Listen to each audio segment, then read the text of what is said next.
this new segment called Blunder of the Day. This is the first day of the Chessable Masters by Chess24, and this is what I thought was the most critical error of the day and the most sort of fun one to understand what happened. So in this position, that is a game between Artemiev and Dubov. Dubov had been fighting for equality for the whole game, and he's finally achieved it. And he's got a good move here. White has just played rook to c7, putting some pressure on black, but black could simply recapture on c7.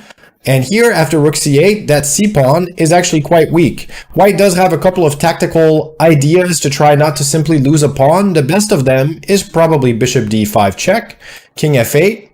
And now it's still impossible to defend this pawn, but white can at least chase that knight back. Or chase it away, I should say. But black will take this pawn and probably have some small chances to win, maybe even some reasonable chances to win. But let's look at what happened here, because it's a big mistake and it's sort of imperceptible. He plays a natural move, bishop to e6. So he's threatening to play rook takes c7, pawn takes c7, rook takes d4. Seems safe enough, and he's probably thinking at some point I'm going to be able to circle this pawn and maybe I'll be able to grab it eventually. But look what happens here. This is a big blunder. The evaluation goes from better for black to just completely losing, like down a rook kind of losing, -5 after bishop d5. So this move does a few things, and it's surprising how strong it is. First of all, any of the captures, so rook takes d6, simply doesn't work because we take on c8 and that bishop is pinned, right? So this is a critical thing. Same idea. If black plays rook takes c7, pawn takes c7, simply, we could also take on e6, that would also win. But here the rook is attacked, the bishop is attacked, and if black plays rook takes d5, we simply take. That bishop can't leave because we make a queen, so this is completely winning. White is going to be able to play rook d8 next and win the game. So after bishop d5, he does the most natural move here. He plays bishop takes d5. White simply takes back. And now it's amazing actually how quickly things have turned. The knight is forced to move, right? We can't defend it with the rook because the rook is still forced to defend the rook on c8, so that doesn't work.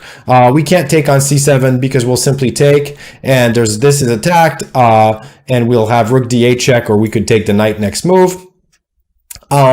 So he's forced to move the knight after rook takes d5. He goes knight f7, and now look at this move. Knight to c6. He's attacking the rook on d8, but an even bigger threat is to play knight e7 and win a full rook.